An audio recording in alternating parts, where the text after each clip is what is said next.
सब থেকে আগে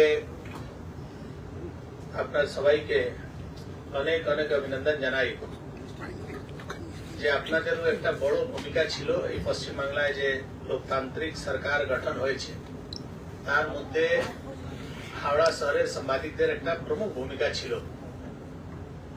এটা আমি এর আগেও অনেকবার বলেছি যে কোনো জায়গায় কোনো অরাজকতা হয়, কোনো শৃঙ্খলা হয়, সেখানে খবর পেয়ে পুলিশ যায় আর পুলিশ গিয়ে ব্যবস্থাটাকে নিজের মতন সামাল দেওয়ার চেষ্টা করে। কিন্তু অনেক এরকম ঘটনা আছে যেখানে সাংবাদিক গেলে ওই ঘটনাই হয় না।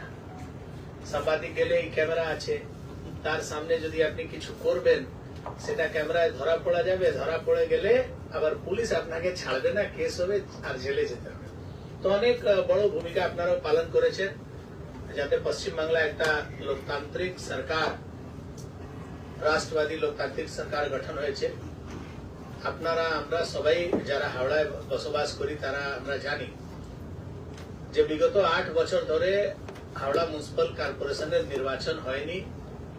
আর নির্বাচন না হওয়ার কারণে এখানকার মানুষ নাগরিক পরিষেবা ঠিক করে পাচ্ছে না।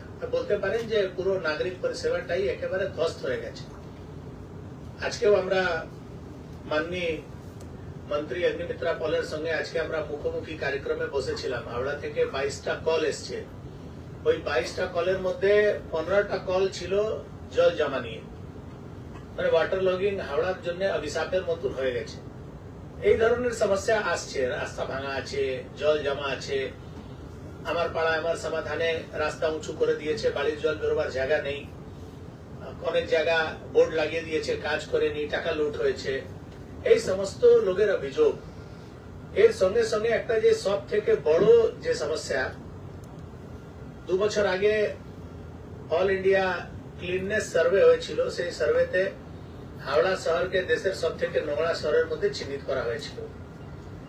এবার একটা নাগরিক পরিষেবা দেওয়ার সংস্থা, বহু পুরনো সংস্থা হাওড়া মিউনিসিপাল কর্পোরেশন, তার পুরো সিস্টেমটাই বসে গেছিল। আমরা যখন নির্বাচন জেতার পর সঞ্জয় দা, রুদ্রনীল দা, আমি, আমরা তখন অন্য কমিশনার ছিলেন, ওনাকে ডিএম কে নিয়ে আমরা যখন বসলাম তখন আমরা অনেকগুলো বিষয় জানতে পারলাম যে হাওড়া মিউনিসিপাল কর্পোরেশনের কন্ট্রাক্টররা যারা কাজ করেছে তাদের কোটি কোটি টাকা বাকি। কর্মচারীরা টাইমে বেতন পাচ্ছিল না, আন্দোলন করছে, তাদের কাছে সেফটি ইকুইপমেন্ট নেই, কেউ রিটায়ার হয়ে গেছে, সে পয়সা পাচ্ছে না। মানে পুরো হাওড়া মিউনিসিপাল কর্পোরেশনের যে বিভাগেই যান সেখানকার লোক কান্নাকাটি করছে, কিছু নেই, একেবারে ধ্বস্ত সিস্টেম। আমরা যখন সরকার নতুন পেয়েছি, গঠন করেছি, তার সঙ্গে সঙ্গে এই লাইবিলিটিসটাও আমরা পেয়েছি। কিচ্ছু নেই, হাওড়া মিউনিসিপাল কর্পোরেশন জিরো বললেও চলবে না, মাইনাসে আছে। সেই অবস্থায় আমরা হাওড়াকে ধরেছি।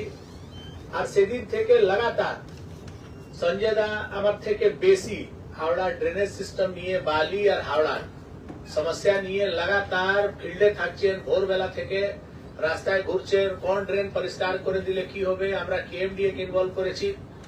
আমরা